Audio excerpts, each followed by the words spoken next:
नमस्कार, मैं हूं शम्स ताहिर खान और आप देख रहे हैं वारदात। कहानी मुंबई की है। मुंबई की एक सुबह की। एक मियां बीवी सुबह सुबह घर से सैर के लिए निकलते हैं। दोनों को घर से कुछ दूरी तक का सफर तय करना था और फिर लौट आना था। सफर की शुरुआत बिल्कुल ठीक ठाक हुई थी, पर फिर तभी कुछ ऐसा होता है जैसा इससे पहले कभी भी नहीं हुआ था।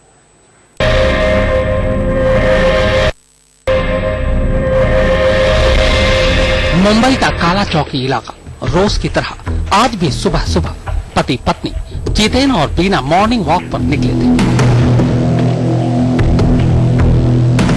रोजाना की तरह आज भी दोनों बेफिक्र बेपरवाह चले जा रहे थे, पर अभी वो कुछ ही दूर गए थे कि तभी पीछे से मोटरसाइकिल पर सवार कुछ लुटेरे अचानक उनके करीब पहुंचते हैं और देखते ही देखते बीना के गले से उसका चेन खींच लेते हैं। चेन खींचने के बाद कायदे से उन्हें फरार हो जाना चाहिए था, पर ये क्या, वो भागने की बजाय अब बीना पर चाकू से हमला कर रहे हैं। बीना बुरी तरह लहूलुहान होकर वहीं गिर पड़ती है। लुटेरे जाते जाते पति को भी जख्मी कर देते हैं और फिर मोबाइल और नकदी भी लूटकर इत्मीनान से रफूचक्कर हो जाते हैं। थोड़ी देर बाद पास से गुजर रहे लोगों की नजर जब दोनों पर पड़ती है तो उनमें से एक फौरन पुलिस को वारदात की खबर देता है। सावन नोटेड डाउन, काला चौकी के पास एक जॉगर टैग है, वहाँ पर एक मर्डर हुआ है। हम लोग को वहाँ फौरन पहुँचना है। खबर मिलते ही पुलिस भी आनन फानन में मौके पर पहुंच जाती है, लेकिन तब तक काफी देर हो चुकी थी। बीना दम तोड़ चुकी थी। क्या हुआ? मर्डर हो गया सर। देखने में कैसे लग रहे थे? एक मोटा हाथ था और एक पतला था।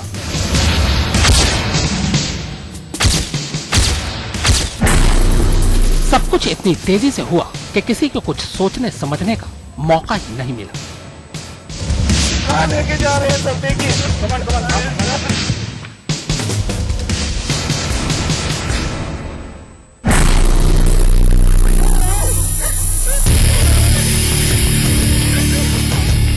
शुरुआती तफ्तीश ने खुद पुलिस को भी परेशान कर दिया। चेन स्नैचिंग के हजारों मामले से निपट चुकी पुलिस के लिए यह मामला बेहद अजीबोगरीब था। अगर लुटेरों का मकसद सिर्फ लूटना ही था तो फिर कत्ल करने की क्या जरूरत थी? लुटेरे लूटपाट के बाद आराम से भाग सकते थे।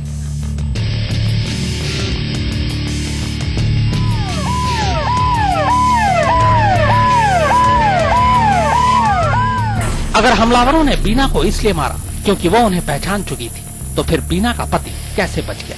क्योंकि मौके पर वो भी मौजूद था और हमलावरों को उसने भी देखा था। फिर कत्ल चाकू से हुआ था और बीना पर चाकू के कई वार किए गए थे। जाहिर है हमलावरों को इसमें काफी वक्त भी लगा होगा। तो उस वक्त बीना का पति क्या कर रहा था? क्या उसने हमलावरों को रोकने की कोशिश की या फिर हमलावरों ने उसे पहले ही जख्मी कर दिया था? ये तमाम ऐसे सवाल थे जो पुलिस के खोजी जहन को लगातार डस रहे थे। जाहिर है इन सवालों के जवाब बीना का पति जितेन से बेहतर कोई नहीं दे सकता था।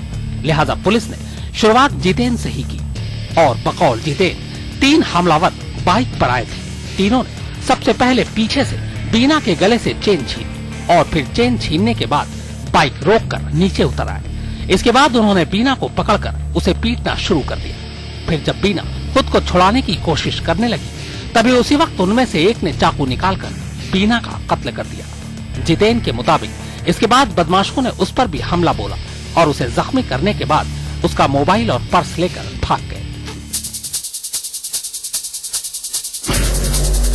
रिकॉर्ड बुक खंगाले गए और एक एक कर इलाके के सभी बदमाशों को पुलिस ने अपने पास बुलाया। ये क्या लगता है आप बेवकूफ? तुझे क्या लगता है हम बेवकूफ है? लेकिन तुझे क्या लगता है पुलिस यहाँ छुप मारने के लिए बैठी है? और तू कॉन्ट्रैक्ट किलर? बता।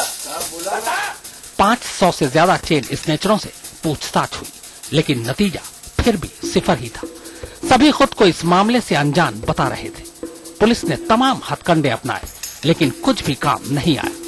केस अब भी पूरी तरह से ब्लाइंड था।